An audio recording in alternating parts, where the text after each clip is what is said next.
몸이 보내는 위험 신호? 독소를 방치하지 마라. 여러분 안녕하세요. 자연약사 심재문이에요. 오늘은 많은 분들이 궁금해하시는 독소에 대해서 재미있고 알기 쉽게 이야기해 볼게요. 요즘 디톡스라는 말을 많이 듣게 되는데요. 다들 디톡스가 필요하다고 해요. 예전에 올렸던 영상에서도 디톡스에 대해서 말씀드린 적이 있어요. 그런데 독소가 뭔지, 우리 몸에 얼마나 나쁜 영향을 미치는지는 잘 모르시는 분들이 많더라고요. 그래서 오늘은 독소란 무엇이고 어떻게 해독할 수 있는지 속 시원하게 알려드릴게요. 독소란 무엇인가? 먼저 독소가 뭔지부터 얘기해 볼까요? 독소는 말 그대로 몸에 해로운 물질이에요. 공기, 음식, 생활용품 등 우리 주변에 널려 있어요. 독소는 밖에서 들어오는 것도 있지만 몸속에서 생기는 것도 있어요. 우리 몸은 이런 독소를 배출하는 시스템이 있긴 한데 그 능력을 넘어서면 몸에 쌓이게 돼요. 그게 바로 피로, 두통, 소화불량 같은 증상으로 나타나는 거예요. 아, 그래서 내가 이렇게 피곤했구나 하고 공감하시는 분들 많으실 거예요. 독소는 크게 두 가지로 나눌 수 있어요. 바로 외부 독소와 내부 독소예요. 외부 독소. 외부 독소부터 볼게요. 우리가 매일 접하는 독소들이에요. 첫 번째, 환경 호르몬이에요. 플라스틱 용기, 캔, 전자제품 등에서 나오는 물질인데요. 이게 몸속에 들어오면 호르몬처럼 행동하면서 건강을 망칠 수 있어요. 환경 호르몬이 호르몬처럼 행동하기 때문에 우리 몸이 헷갈리게 되죠. 두 번째, 중금속이에요. 수은, 납 등과 같은 중금속은 물고기, 수돗물, 화장품 등에서 들어와요. 내가 쓰는 화장품에도 중금속이 있다고요? 모르셨어요? 그래서 우리가 쓰는 화장품 성분도 잘 봐야 해요. 육류, 오페류와 같은 동물성 식재료에도 중금속이 많이 축적되어 있어서 다양한 문제를 일으킬 수 있어요. 세 번째, 화학 첨가물이 있어요.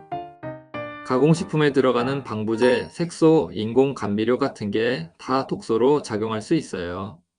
맛있어서 자꾸 손이 가는 과자, 사탕, 탄산음료에 많이 들어있는데요. 이거 다 해독해야 하는 독소예요. 네 번째, 잔류 농약과 항생제. 과일이나 채소에 남아있는 농약 성분이에요. 그래서 채소랑 과일은 꼭 액상 칼슘에 씻어 먹으라고 하는 거예요. 다섯 번째, 미세먼지와 미세 플라스틱. 요즘 미세먼지가 얼마나 심한지 아시죠? 그 미세먼지가 코로 들어와서 몸속으로 들어가고 플라스틱 제품에서 떨어져 나온 미세 플라스틱도 음식에 섞여 들어와요. 내부 독소. 다음은 내부 독소예요. 몸 안에서 생기는 독소예요. 첫 번째는 활성산소. 몸에서 에너지를 만들 때 자연스럽게 생기는 물질인데요. 과도하면 노화를 일으키고 질병의 원인이 돼요. 그래서 항산화 음식과 보충제 섭취가 중요하다고 하는 것이에요. 두 번째는 당독소. 단 음식을 많이 먹으면 생기는 물질이에요. 피부 노화와 염증의 원인이 되니까 단 음식 많이 드시는 분들 주의하셔야 해요. 그래서 설탕을 줄이라는 말이 나오는 거예요. 당독소에 대해서는 지난 영상에 있으니 다시 한번 확인해 보시고요. 세 번째는 장내 독소. 고기나 인스턴트 음식을 많이 먹으면 장내 유해균이 독성 물질을 만들어내요. 그래서 변비, 설사를 유발하기도 하고요. 심지어 대장암도 생길 수도 있고 그런 거예요. 독소가 우리 몸에 미치는 영향. 독소가 쌓이게 되면 우리 몸은 바로 반응하기 시작해요. 첫 번째, 피부 문제. 여드름, 뾰루지, 피부가 칙칙하고 탁해 보이는 등 피부 문제가 발생해요. 저산증과 장누수 증후군으로 인해 독소가 몸 안으로 많이 들어올 경우 피부 문제가 잘 발생해요. 장 건강 상태를 반드시 체크해 볼 필요가 있고요. 유익균 섭취가 반드시 필요해요. 두 번째, 만성 피로. 잠을 충분히 자도 피곤하고 몸이 무거운 느낌이 들어요. 아침에 일어나기가 힘든 분들이 많은 것 같아요. 독소가 몸에 쌓여서 그런 경우가 많아요. 몸의 신진대사가 느려지면서 에너지가 제대로 공급되지 않기 때문에 아무리 쉬어도 개운하지 않아요. 특히 간과 장의 해독 기능이 약해지면 피로가 더 심해질 수 있어요. 그래서 피로가 계속될 땐 단순히 잠을 더 자야지라고 생각하지 말고요. 해독이 필요한 신호로 받아들이는 게 좋아요. 세 번째, 소화불량. 자주 더부룩하거나 트림, 변비, 설사를 겪어요. 뭔가 먹고 나면 배가 빵빵하게 부풀어 오르는 느낌. 한 번쯤 경험해 보셨죠? 장 속에 가스가 차는 것도 소화불량의 신호일 수 있어요. 이런 증상들은 단순한 위장 문제로만 생각하기 쉽지만 사실은 독소가 장에 쌓여서 발생하는 경우가 많아요. 특히 고기나 가공식품을 많이 먹을 때 장내 유해균이 증가하면서 독성 물질이 만들어지거든요. 이 독성 물질이 장의 움직임을 방해해서 변비나 설사 같은 문제가 생기는 거예요. 그래서 소화가 안 되고 속이 더부룩할 땐 단순히 소화제를 먹기보다는 장 건강과 해독에 신경 써야 해요. 유익균 보충제나 발효 음식이 도움될 수 있어요. 네 번째, 두통. 이유 없이 자주 머리가 아파요. 신경이 예민해지고 불면증이 생기기도 해요.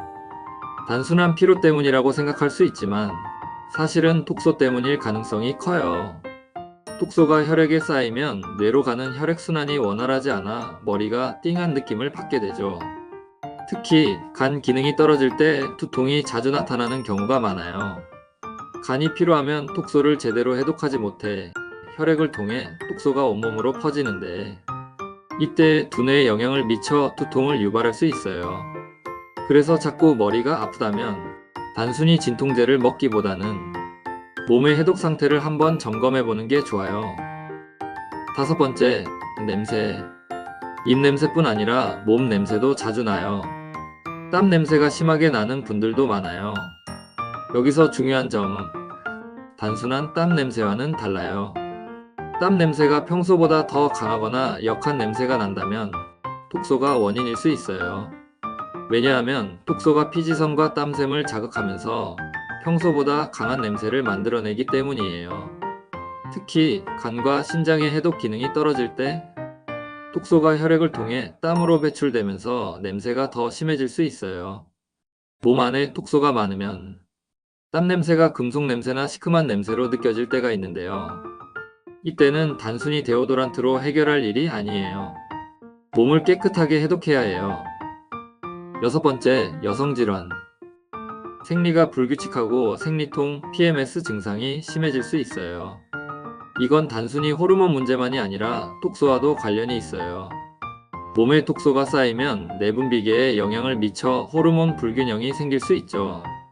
특히 여성 호르몬의 대사가 원활하지 않아 생리불순이 발생할 수 있어요. 생리 전후로 피로감이 심해지거나 생리통이 더 심하게 느껴진다면 몸의 해독이 필요하다는 신호일 수 있어요.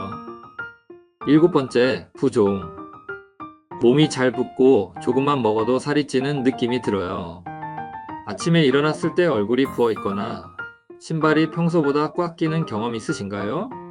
이게 바로 부종의 전형적인 신호예요. 부종은 몸에 수분이 과도하게 쌓여서 생기는데 독소가 이 과정에 큰 영향을 미쳐요.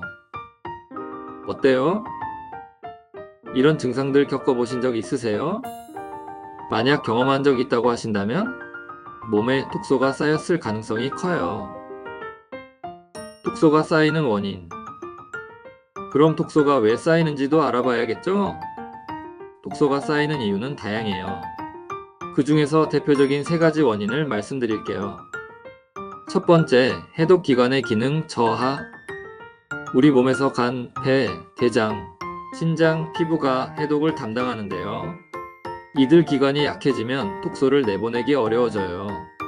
이 해독 기관들은 우리 몸의 쓰레기 처리장이라고 할 수 있어요. 특히 간은 해독의 중심 역할을 하는데요.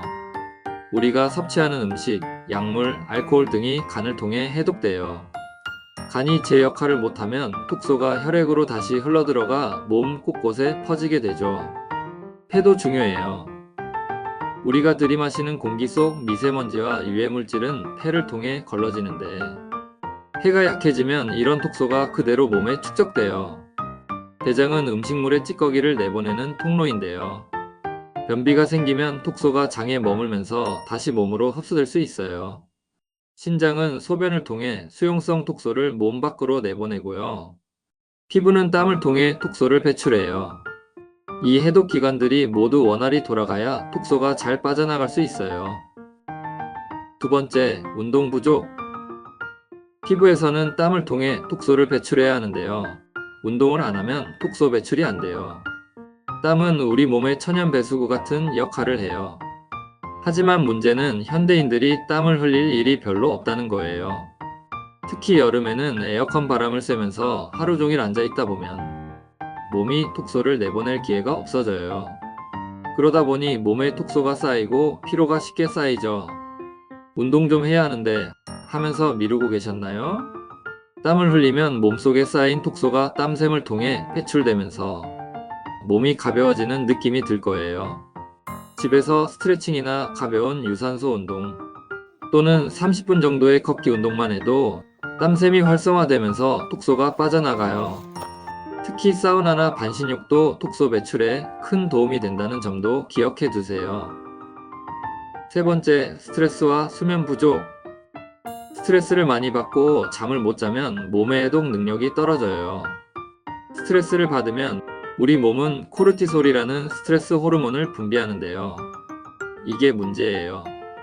코르티솔이 과도하게 분비되면 간의 해독 능력이 떨어지면서 독소가 몸에 쌓이게 돼요.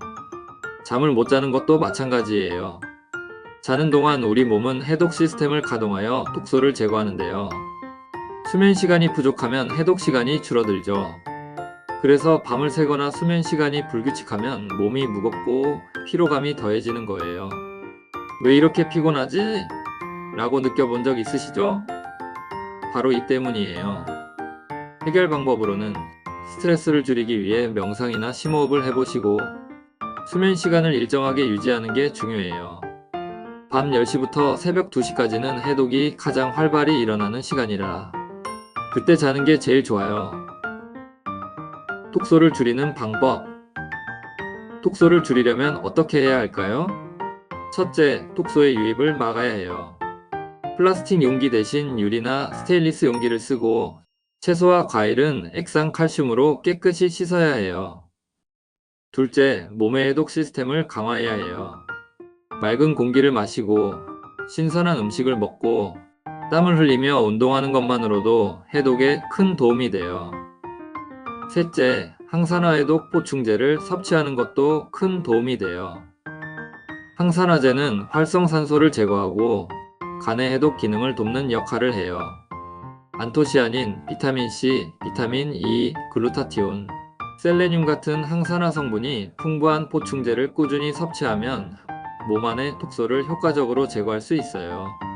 참고로 안토시아닌 종류 중에서도 항산화 해독 기능이 가장 뛰어나다고 알려진 시아니딘을 보충하는 것이 가장 좋다는 것 꼭 기억해 두시기 바래요.